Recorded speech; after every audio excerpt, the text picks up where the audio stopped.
Assalamualaikum warahmatullahi wabarakatuh. Yang terhormat Dr. Tantina Haryati SEMAKS dan Ibu Meliana Rahmasalisa SAK MAK selaku dosen pengampu mata kuliah Akuntansi Keuangan Menengah 1. Perkenalkan, kami dari kelompok 6 kelas D akan mempresentasikan bab non-current liabilities. Adapun anggota dari kelompok 6 yaitu yang pertama Kurota Ayuni Aulia Asari dengan NPM 259, Sheila Zanira Amalia dengan NPM 261, Dini Salsa Ramadhani NPM 264, Zarwanda Isnaini Hidayah NPM 270, Farantika Maulani NPM 288, Reva Syazra Falia NPM 289, Zafiratus Azahra NPM 290, dan Devlin Lufi Alfisya Azahra NPM 291. Obligasi termasuk dalam kewajiban jangka panjang, yaitu kewajiban yang pelunasannya tidak dilakukan dalam waktu 1 tahun atau 1 siklus operasi perusahaan. Contoh kewajiban jangka panjang antara lain obligasi, wesel jangka panjang, hipotek, kewajiban pensiun, dan kewajiban sewa. Dalam penerbitannya, obligasi biasanya harus mendapatkan persetujuan dari Dewan Direksi dan pemegang saham. Selain itu, obligasi juga disertai berbagai ketentuan atau perjanjian yang bertujuan melindungi kepentingan perusahaan maupun investor, seperti ketentuan mengenai suku bunga, tanggal jatuh tempo, jaminan, dan batasan penambahan utang. Namun, meskipun terdapat berbagai perlindungan tersebut, investor tetap dapat menghadapi risiko kerugian apabila perusahaan menambah utangnya secara berlebihan, sehingga meningkatkan risiko gagal bayar. Selanjutnya, jenis-jenis obligasi. Obligasi merupakan surat utang jangka panjang yang diterbitkan perusahaan atau pemerintah untuk memperoleh dana dari investor. Terdapat beberapa jenis obligasi, yaitu yang pertama ada obligasi berjaminan. Obligasi yang dijamin dengan aset atau agunan tertentu. 2. Obligasi tidak berjaminan, yang tidak memiliki jaminan khusus dan hanya bergantung pada reputasi penerbit. 3. Obligasi berjangka, di mana seluruh pokok utang dilunasi pada 1 tanggal jatuh tempo. Keempat, ada obligasi berurutan, yang pelunasannya dilakukan secara bertahap dalam beberapa periode. Kelima, obligasi dapat ditebus, yang memungkinkan perusahaan melunasi obligasi sebelum jatuh tempo. Keenam, obligasi konversi yang dapat ditukar menjadi saham perusahaan sesuai ketentuan yang berlaku. 7. Obligasi didukung komoditas, yang pembayarannya terkait dengan nilai komoditas tertentu. 8. Obligasi diskonto, yang tidak memberikan bunga berkala tetapi dijual dengan harga di bawah nilai nominal. 9. Obligasi terdaftar, yaitu obligasi yang kepemilikannya tercatat atas nama pemilik. 10. Obligasi kupon, yang dapat dipindahtangankan hanya dengan menyerahkan sertifikatnya. 11. Obligasi pendapatan, di mana bunga hanya dibayar apabila perusahaan memperoleh laba. 12. Obligasi penerimaan, yaitu bunga dibayarkan dari sumber pendapatan tertentu. Selanjutnya, penerbitan obligasi. Penerbitan obligasi merupakan cara perusahaan memperoleh dana dalam jumlah besar untuk kebutuhan pembiayaan jangka panjang. Ketika menerbitkan obligasi, perusahaan berjanji untuk membayar kembali nilai nominal atau pokok utang pada saat jatuh tempo, dan yang kedua membayar bunga secara berkala sesuai tingkat bunga yang telah ditetapkan. Biasanya, obligasi memiliki nilai nominal tertentu dan pembayaran bunga dilakukan secara periodik, misalnya setiap 6 bulan. Tujuan utama penerbitan obligasi adalah memperoleh sumber pendanaan tanpa harus menambah jumlah pemegang saham. Terdapat 3 cara utama dalam penerbitan obligasi. Yang pertama ada firm underwriting, yaitu bank investasi membeli seluruh obligasi yang diterbitkan dan menanggung risiko apabila obligasi tidak terjual. Yang kedua, best effort underwriting, yaitu bank investasi hanya membantu menjual obligasi dan memperoleh komisi dari hasil penjualan, tanpa menjamin seluruh obligasi akan terjual. Ketiga, private placement, yaitu obligasi dijual langsung kepada investor atau lembaga tertentu tanpa melalui penawaran umum. Nah, di sini saya akan menjelaskan mengenai bonds payable. Yang ketiga itu ada valuation and accounting for bonds payable.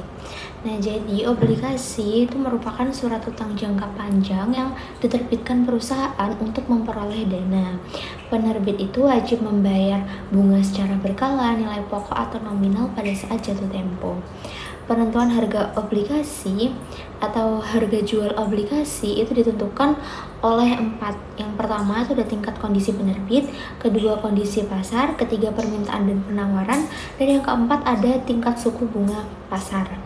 Nah, investor itu menilai obligasi berdasarkan nilai sekarang pembayaran bunga dan nilai sekarang pembayaran pokok. Yang pertama kita membahas mengenai obligasi yang diterbitkan pada nilai nominal. Nah, untuk soal yang pertama itu terdapat nilai nominal obligasi sebesar 100.000 dan bunga tahunannya itu sebesar 9%. Jadi 9% dikalikan 100.000 yaitu 9.000. Dengan jangka waktu 10 tahun dan tingkat bunga pasar itu 11%. Nah, karena bunga pasar 11% lebih tinggi daripada bunga kupon sebesar 9%, maka obligasi ini dijual dengan diskon. Nah, harga obligasi itu dihitung dengan menjumlahkan nilai sekarang dari pokok obligasi dan nilai sekarang dari seluruh pembayaran bunga. Nah, di contoh ini tuh nilai sekarang pokok sebesar 64.953 dan nilai sekarangnya itu sebesar 35.007 rupiah. Jika dijumlahkan itu menghasilkan 100.000 sehingga obligasi itu dijual dengan nilai nominal atau par value. Selanjutnya untuk contoh yang kedua itu obligasi dijual dengan diskon karena tingkat bunga pasar lebih tinggi daripada tingkat bunga kupon obligasi. Nah, nilai nominalnya 100.000, bunga kupon 9%, bunga tahunan 9.000, jangka waktu 10 tahun dengan tingkat bunga pasar 11%. Karena investor ini menginginkan return 11%, sedangkan obligasi hanya memberikan kupon 9%, maka harga obligasi harus lebih rendah dari nilai nominal agar tetap memberikan return 11%. Nah, harga obligasi ini dihitung dengan menjumlahkan nilai sekarang dari pokok obligasi dan nilai sekarang seluruh pembayaran bunga. Nilai sekarang pokok sebesar 59.345 dan nilai sekarang bunga sebesar 33.263, totalnya 92.608. Karena harga jual itu lebih rendah dari nilai nominal 100.000, maka obligasi yang diterbitkan dengan diskon itu sebesar 7.392. Diskon itu terjadi karena tingkat bunga pasar 11% lebih tinggi dibanding tingkat bunga kupon obligasi 9%. Nah, untuk selanjutnya, obligasi dijual dengan diskon itu terjadi ketika tingkat bunga pasar lebih tinggi daripada tingkat bunga kupon. Akibatnya, investor menginginkan return lebih tinggi, harga obligasi lebih rendah dari nilai nominal.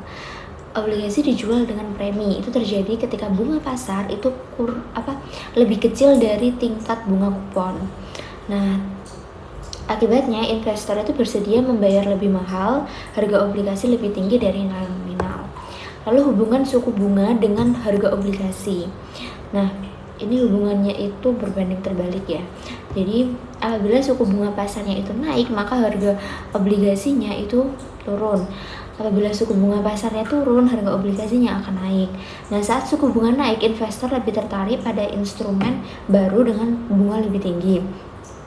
Saat suku bunga turun, obligasi lama dengan kupon tinggi menjadi lebih bernilai. Nah, untuk selanjutnya kita akan membahas mengenai effective interest method.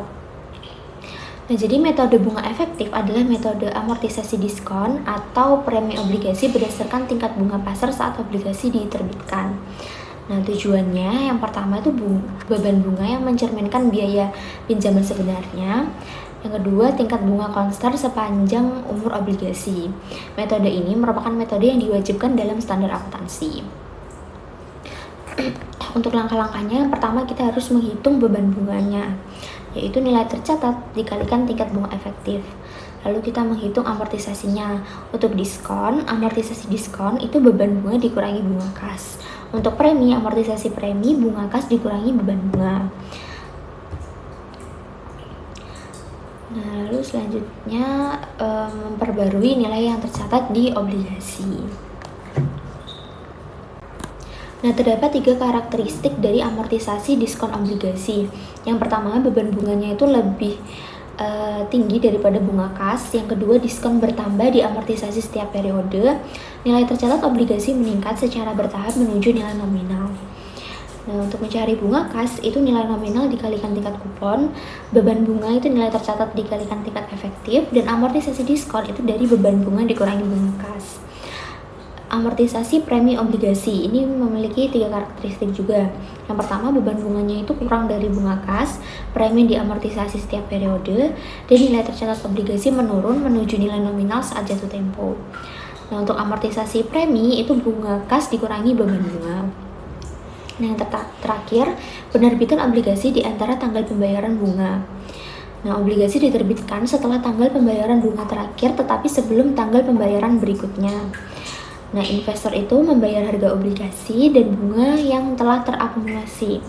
Tujuannya agar investor sebelumnya dan investor baru itu menerima bunga secara adil sesuai periode kepemilikan obligasi. Long term notes payable itu dibagi menjadi 2. Yang pertama ada note issues at face value dan notes not issued at face value. Yang pertama itu notes issues at face value terjadi ketika nilai nominal atau face value vessel sama dengan nilai sekarang present value dari arus kas masa depan.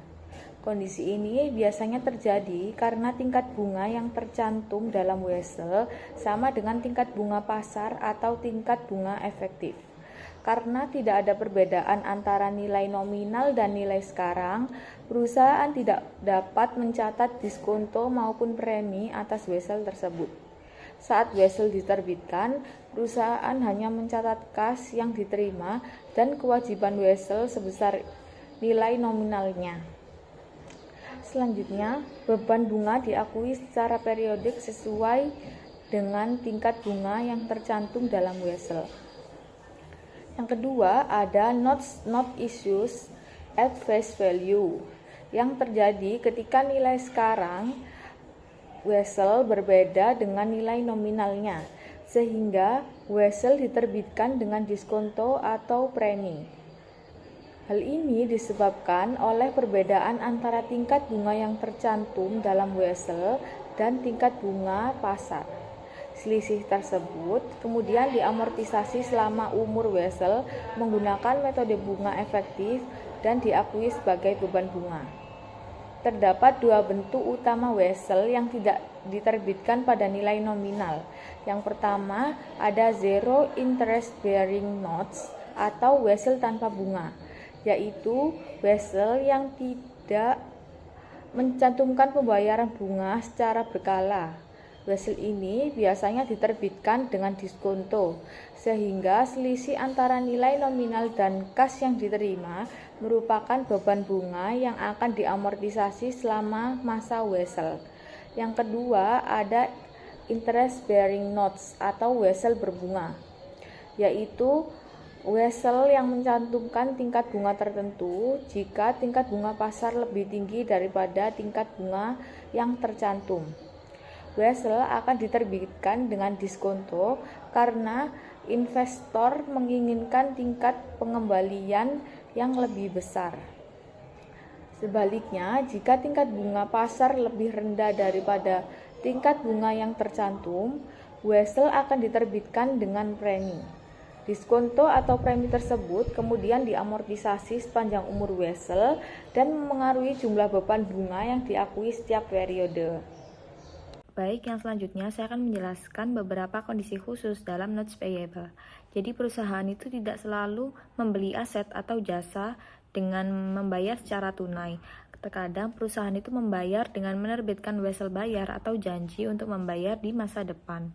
Di kondisi seperti ini, perusahaan itu harus memastikan bahwa nilai yang dicatat itu benar-benar mencerminkan nilai ekonomis transaksi tersebut. Perhitungan present value itu biasanya diperlukan apabila yang pertama wesel itu tidak mencantumkan bunga, lalu yang kedua tingkat bunga yang tercantum itu tidak sesuai dengan kondisi pasar, dan yang ketiga nilai nominal wesel itu berbeda jauh dengan harga tunai aset atau jasa yang diperoleh. Lalu yang selanjutnya adalah pemilihan tingkat bunga yang digunakan dalam perhitungan present value. Apabila nilai wajar aset atau jasa itu diketahui dengan jelas, maka tingkat bunga itu bisa ditentukan dari transaksi tersebut. Namun apabila tidak bisa diketahui, perusahaan itu harus memperkirakan tingkat bunga yang sesuai. Beberapa hal yang jadi pertimbangan adalah tingkat bunga pasar yang berlaku, kondisi keuangan atau tingkat resiko peminjaman, ada atau tidaknya jaminan, jangka waktu pinjaman, dan ketentuan dalam perjanjian utang. Sebagai contoh, Wunderlich menggunakan jasa arsitektur dari Brown Interior. Sebagai pembayaran, Wunderlich tidak membayar secara tunai, tapi menerbitkan wesel dengan nilai nominal 550.000 yang akan jatuh tempo 5 tahun kemudian. Karena nilai jasa arsitekturnya itu tidak dapat ditentukan secara pasti, perusahaan menggunakan tingkat bunga yang dianggap wajar, yaitu 8%. Setelah dihitung, nilai kini wesel tersebut adalah 418.239. Artinya, meskipun nilai nominal weselnya itu sebesar 550.000, pada saat transaksi itu dicatat sebesar 418.239. Jurnal yang dibuat yaitu Building atau Construction in Process pada Notes Payable sebesar 418.239. Selanjutnya adalah Mortgage Notes Payable, yaitu wesel jangka panjang yang dijamin dengan aset tertentu, misalnya tanah, bangunan, atau properti yang lainnya. Nah, jaminan tersebut itu memberikan perlindungan kepada pemberi pinjaman. Jika peminjam itu tidak mampu membayar utang, aset yang dijaminkan itu dapat diambil atau dijual untuk melunasi utang tersebut. Karakteristik dari Mortgage Notes Payable ini adalah yang pertama, peminjam itu biasanya menerima kas sesuai jumlah peminjaman. Lalu yang kedua, nilai nominal weselnya itu menunjukkan jumlah yang harus dibayar kembali. Dan yang terakhir, umumnya tidak ada diskonto atau premi jika jumlah kas yang diterima itu sama dengan nilai nominal pinjaman. Contoh yang paling sering ditemui itu adalah kredit rumah atau pembelian gedung dengan jaminan properti. Oke, pada slide ini kita akan membahas extinguishment of non-current liabilities, yaitu pelunasan atau penghapusan kewajiban jangka panjang perusahaan. Pelunasan ini dapat dilakukan dengan kas, aset maupun sekuritas dan dapat menimbulkan keuntungan atau kerugian bagi perusahaan. Nah, metode pertama yang akan kita bahas adalah extinguishment with cash before maturity, yaitu pelunasan utang menggunakan kas sebelum tanggal jatuh tempo. Dalam situasi ini, perusahaan harus membandingkan reacquisition price atau harga penebusan dengan carrying amount, yaitu nilai buku utang pada saat pelunasan. Selisih antara keduanya akan diakui sebagai gain atau loss on extinguishment of debt. Jika harga penebusan lebih besar daripada carrying amount, perusahaan mengalami kerugian atau loss. Sebaliknya, jika harga penebusan lebih kecil daripada carrying amount, perusahaan memperoleh keuntungan atau gain. Nah, pada ilustrasi ini, Evermaster menerbitkan obligasi dengan nilai nominal 100.000 euro. 2 tahun setelah penerbitan, perusahaan memutuskan untuk menebus seluruh obligasi tersebut sebelum jatuh tempo dengan harga 101% dari nilai nominal, sehingga jumlah yang harus dibayar adalah 101.000 euro. Sementara itu, berdasarkan jadwal amortisasi obligasi, nilai buku atau carrying amount obligasi pada tanggal penebusan adalah 94.925 euro. Untuk menghitung kerugian pelunasan, kita membandingkan kedua angka tersebut. Loss on extinguishment sama dengan reacquisition price dikurangi carrying amount, yaitu 101.000 euro dikurangi 94.925 euro sama dengan 6.075 euro. Artinya perusahaan harus mengeluarkan kas lebih besar dibandingkan nilai buku utangnya, sehingga timbul kerugian sebesar 6.075 euro. Kerugian ini kemudian dicatat dalam jurnal dengan mendebit akun bonds payable sebesar 94.925 euro. Nah, terus mendebit loss on extinguishment of debt sebesar 6.075 euro dan mengkredit cash sebesar 101.000 euro. Jadi inti dari ilustrasi ini adalah bahwa pelunasan utang sebelum jatuh tempo dapat menimbulkan keuntungan maupun kerugian tergantung pada perbandingan antara harga penebusan dan nilai buku utang pada saat pelunasan. Oke, next kita akan membahas extinguishment by exchanging assets or securities.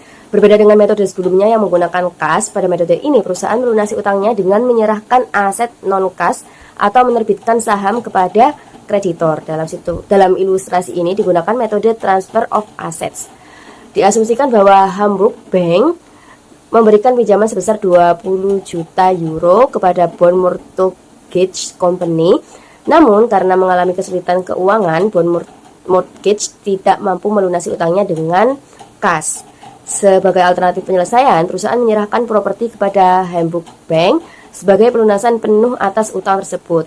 Properti yang diserahkan memiliki fair value sebesar 16 juta euro, sedangkan nilai buku atau carrying value properti tersebut adalah 21 juta euro. Dalam transaksi ini terdapat dua perhitungan yang harus dilakukan. Pertama, perusahaan harus menghitung loss on disposal of real estate, yaitu kerugian akibat pelepasan aset. Perhitungannya adalah carrying value dikurangi fair value sama dengan 21 juta euro dikurangi 16 juta euro, dengan hasil sama dengan 5 juta euro. Kerugian ini muncul karena aset yang dicatat di pembukuan sebesar 21 juta euro hanya bernilai 16 juta euro pada saat diserahkan. Kedua, perusahaan itu harus menghitung gain on extinguishment of debt. Perhitungannya adalah nilai utang dikurangi fair value aset, yaitu 20 juta dikurangi 16 juta sama dengan 4 juta euro. Keuntungan ini muncul karena perusahaan berhasil menyelesaikan utang sebesar 20 juta euro hanya dengan menyerahkan aset yang nilai wajarnya 16 juta euro. Selanjutnya, jurnal yang dicatat adalah mendebit notes payable sebesar 20 juta euro, mendebit loss on disposal of real estate sebesar 5 juta euro, kemudian mengkredit real estate sebesar 21 juta euro dan mengkredit gain on extinguishment of debt sebesar 4 juta euro. Nah, dari ilustrasi ini dapat disimpulkan bahwa ketika utang dilunasi menggunakan aset non-kas, perusahaan tidak hanya menghitung keuntungan atau kerugian pelunasan utang, tetapi juga harus mengakui keuntungan atau kerugian atas pelepasan aset yang digunakan untuk melunasi utang tersebut. Pada bagian atas slide terdapat pembahasan penyelesaian utang melalui pemberian instrumen ekuitas atau granting of equity interest.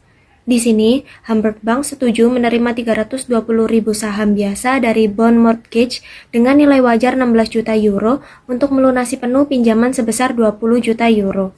Selain itu, terdapat pelepasan aset real estate dengan nilai buku 21 juta euro yang diserahkan pada nilai wajarnya yaitu 16 juta euro. Berdasarkan transaksi ini, debitur mencatat jurnal penyesuaian sebagai berikut. Yang pertama, akun notes payable didebit sebesar 20 juta untuk menghapus kewajiban lama.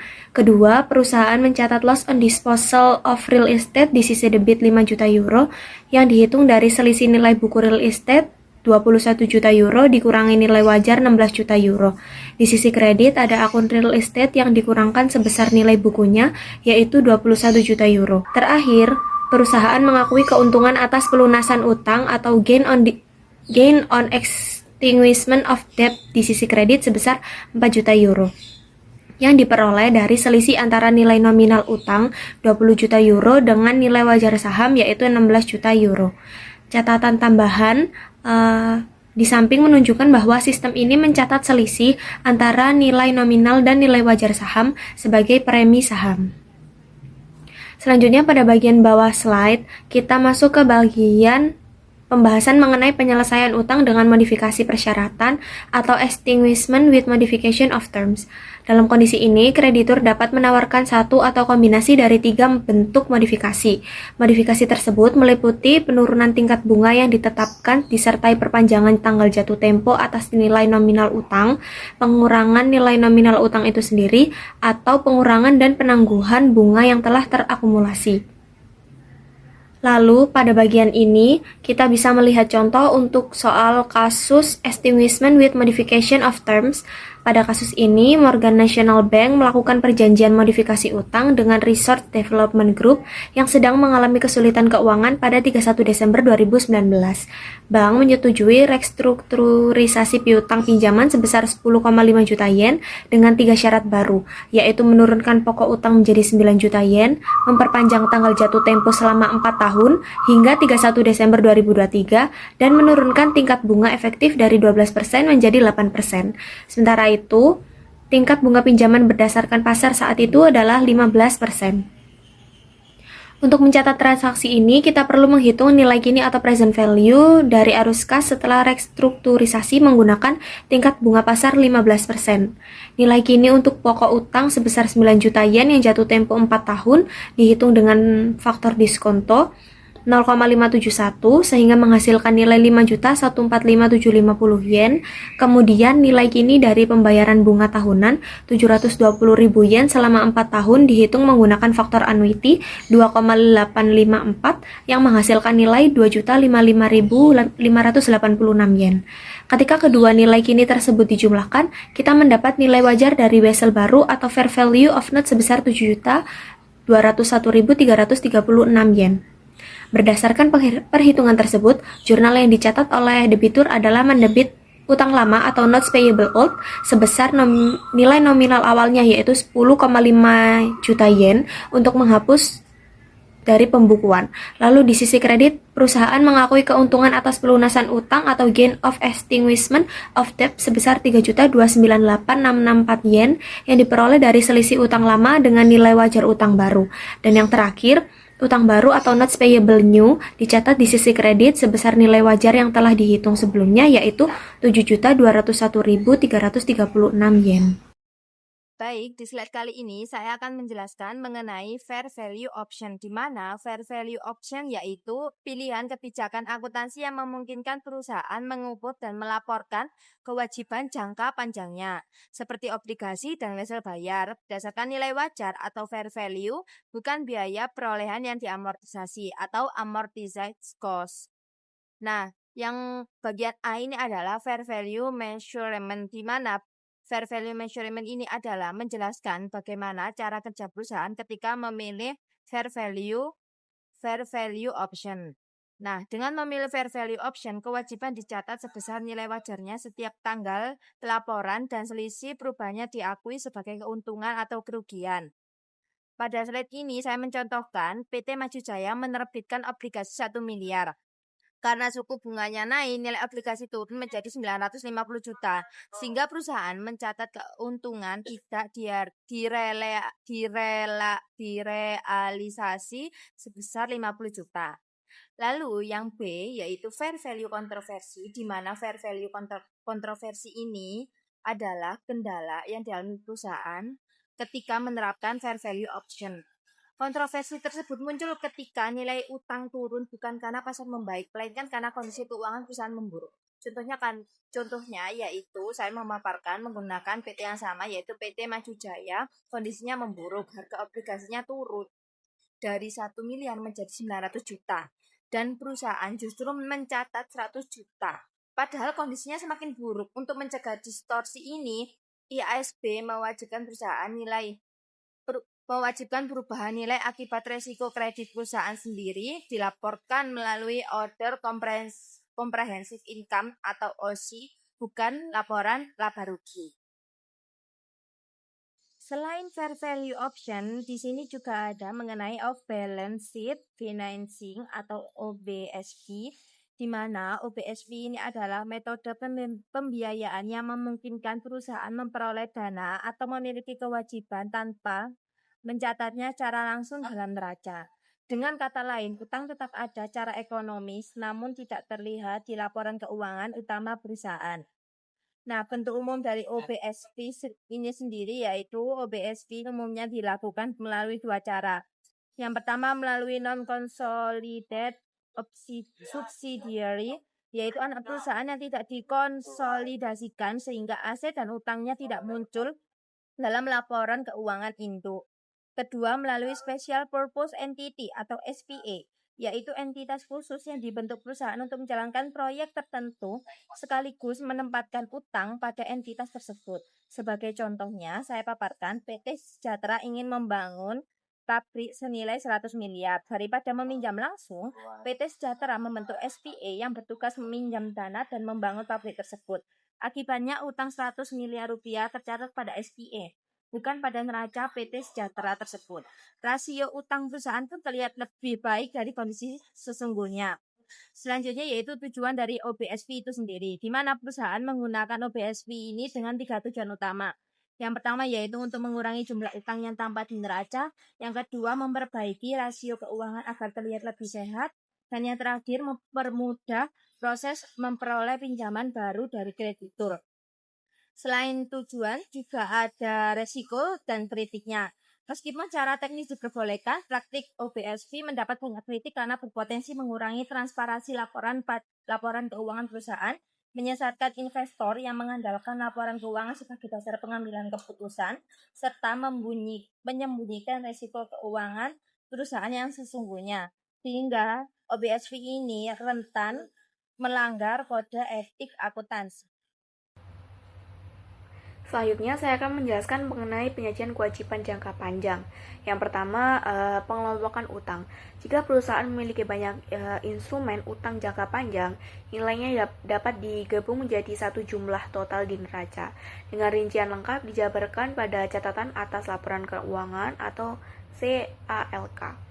Lalu ada klasifikasi lancar. Bagian dari utang jangka panjang yang akan jatuh tempo dalam waktu 1 tahun wajib diklasifikasikan sebagai kewajiban jangka pendek, kecuali jika proses pendanaan kembali atau jangka panjang selesai sebelum periode pelaporan berakhir. Selanjutnya ada pengungkapan wajib. Perusahaan wajib menyajikan informasi mengenai sifat kewajiban, tanggal jatuh tempo, suku bunga, jaminan aset, nilai wajar utang, serta jadwal pembayaran untuk masing-masing 5 tahun ke depan. Nah, setelah itu ada analisis kewajiban jangka panjang. Yang pertama ada rasio utang terhadap aset. Rasio ini menunjukkan kemampuan perusahaan dalam membayar beban bunga yang jatuh tempo menggunakan laba operasionalnya. Semakin tinggi angkanya, semakin aman posisi perusahaan dalam membayar bunga. Nah, untuk rumusnya ada total kewajiban dibagi dengan total aset. Lalu yang kedua ada rasio laba terhadap bunga. Rasio ini mengukur seberapa besar aset perusahaan yang didanai oleh utang.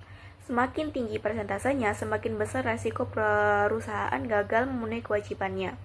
Nah, rumusnya ada beban bunga ditambah dengan laba bersih ditambah dengan beban pajak penghasilan dibagi dengan beban bunga.